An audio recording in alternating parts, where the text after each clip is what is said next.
welcome back to the 4x4 Chinese buggy build. For those of you that haven't seen, I bought this thing for $500 and I'm gonna turn this thing into side-by-side.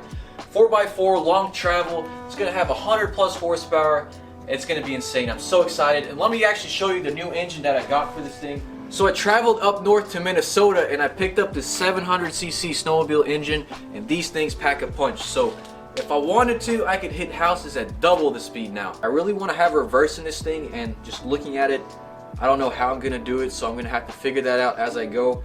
And then we've got to extend our A-arms a lot for this new power plant, because I wasn't even planning on having a snowmobile engine in this thing. So we got to extend the A-arms both in the front and the back.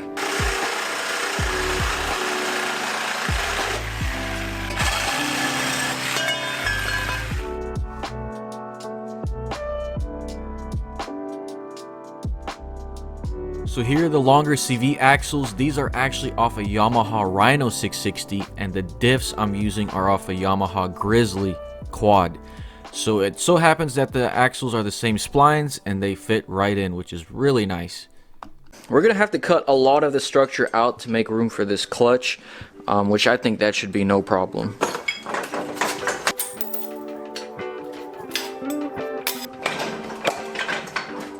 Okay, so according to my research, these axles should just slide in. So here's the Rhino 660 A-arms and axles, and I was hoping they'd just be direct plug and play, but they're not.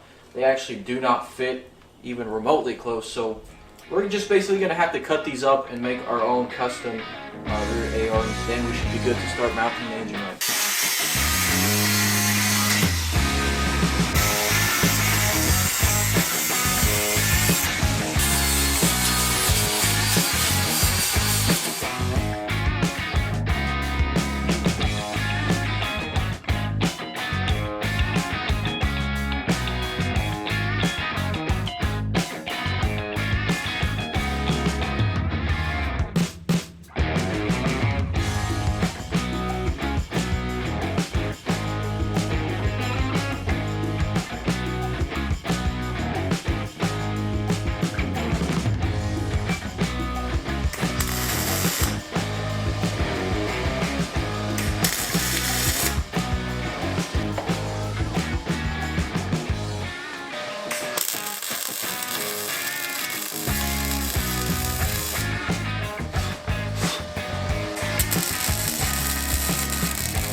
I forgot to measure the travel on camera, but I can say it's around 11 inches, which is pretty crazy. Check it out, guys. That is an insane amount of travel.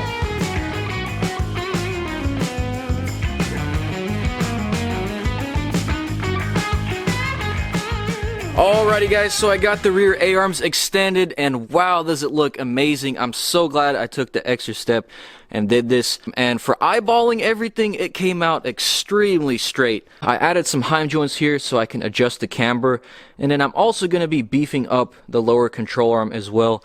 Our shock is going to bolt into here, and then it's going to go somewhere right here. So I guess for now I'm going to start removing all this structure, adding my new structure in, and just figuring out where I want the transmission to be.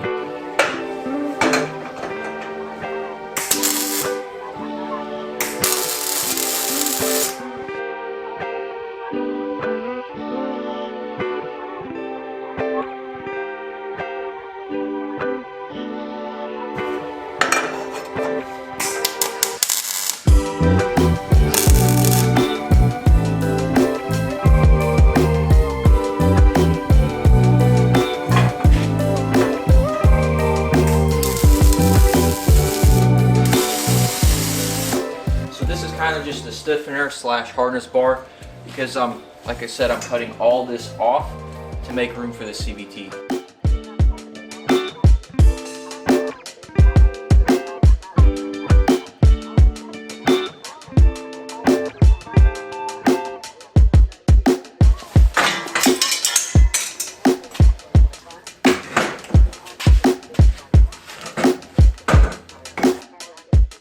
Benchmark Abrasives sent me their new ceramic flap discs to try out, and these things work amazing.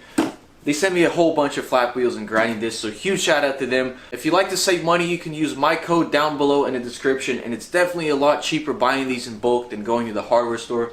So huge shout out to Benchmark Abrasives, but let's go ahead and get right to the build. So now I'm going to go ahead and mount this engine in, but first I need to take the seats out so I can kind of get a better idea of where this secondary clutch needs to be. And we're also going to add some more cross bracing along the roll cage.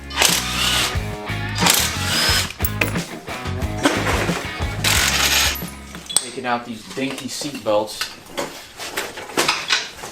I don't know, I might put some Kirkies in here, because I do have an extra Kirky seat.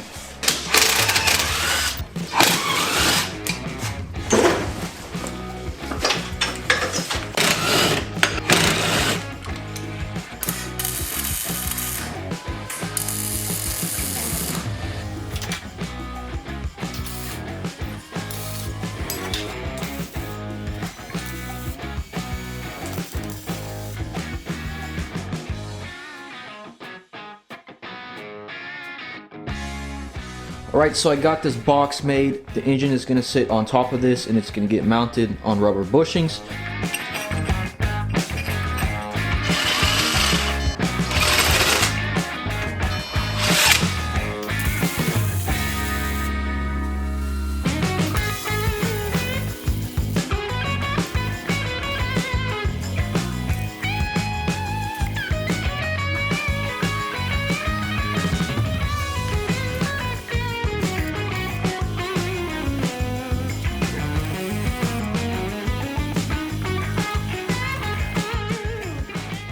So next up is the back half of the roll cage. I need to go ahead and strengthen everything, and these bars will also hold in the radiator and the gas tank and also make it look prettier. So very important, but I do like this angle though, so I'm gonna go ahead and bend these out and see how they look.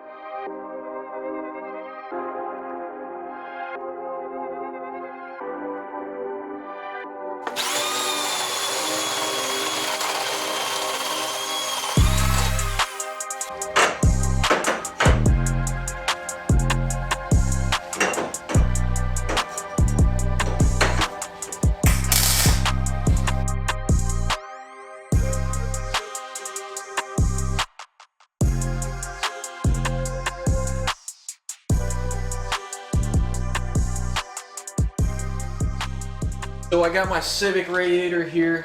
I think this should be good right here. Yeah, man, that looks like it's meant to be. Alright guys, so Bike just sent me their solo electric bike. So really excited to see what's inside and if there's any modifications that I could do to it to make it faster. Dang, this thing looks pretty nice.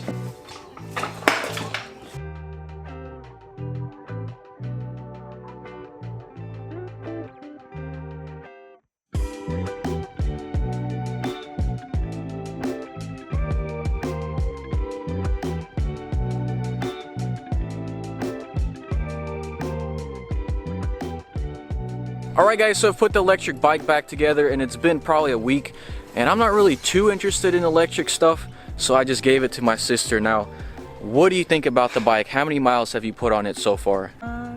I went 32 miles on it. 32? Yeah. Wow. I mean, it's pretty fun to ride on. It's really, I mean, it's faster than like an original bike, so.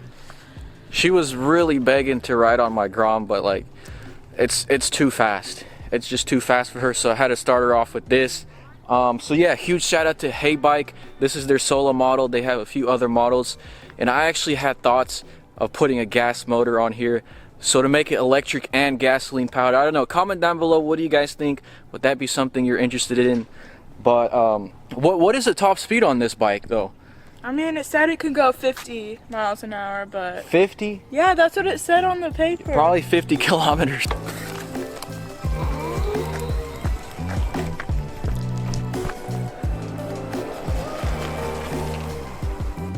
Alright guys, so I'm so stoked with how far this thing has come in such a short amount of time. I think I found the perfect engine for it. So originally I wasn't even going to flare these tubes outwards like that. I was just going to have them straight. But I decided to flare them out, and it freaking paid off because this engine fits perfectly in there. And just the width of these bars is like perfect. Everything is perfect. And some of you might be worried about, you know, the whole CVT thing. It's pretty close to the seats, the firewall, but I am going to build a scatter shield around it and waterproof it. I mean, that's the plan. I want to make snowmobile engines look good. Speaking of snowmobile engines, I could really use some XC700 parts. I think this is a 2000 XC700. If anyone has wiring harness, CDI, the thing that goes here, twin pipes, single pipes, hit me up down below. Guys, smash that like button if you enjoyed this episode. I got some epic stuff coming, and hit that subscribe button. Let's try to get to 500,000 subscribers. I know we can do it. So yeah, with that being said, guys, I have to catch you in the next one. Peace out.